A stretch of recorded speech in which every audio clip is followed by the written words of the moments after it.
आवाज़ सिंध न्यूज़ में ख़बरुनि अपडेट जो सिलसिलो जारी है। ख़बर शामिल कयूं पिया सेवण खां। सेवण में हज़रत कलंदर लाल शहबाज़ रहमतुल्लाह अलैह जी दरगाह भरिसां हिकु पुलिस चौकी गवर्नमेंट तरफ़ां क़ाइमु थियल आहे, जेका मोबाइल ट्रेसिंग डेस्क वग़ैरह जे लाइ दरगाह हज़रत लाल शहबाज़ कलंदर रहमतुल्लाह अलैह जे सोने दरवाज़े गोल्डन गेट ते वाक़िअ आहे।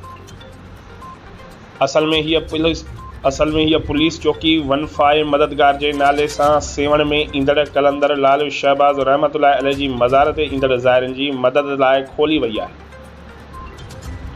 हिन चौकी खोलण जो मक़सदु इहो हो त कलंदर लाल शहबाज़ रहमतुल्लाह अलैह जी मज़ार ते ईंदड़ ज़ाइरनि खां जेकी बिशनी मोबाइलूं वग़ैरह खीसनि मां कढनि था, उन्हनि ज़ाइरनि जूं मोबाइलूं ट्रेस करे उन्हनि मोबाइलनि जी लोकेशन मालूम करण लाइ पुलिस चौकी क़ाइमु कई वई हुई।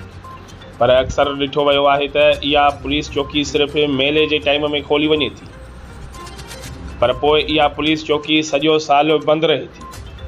हज़रत लाल शहबाज़ कलंदर रहमतुल्लाह अलैह जे पांधीअड़नि खे हिन पुलिस चेक पोस्ट ते मुक़ररु करण जो को बि फ़ाइदो न मिली रहियो आहे।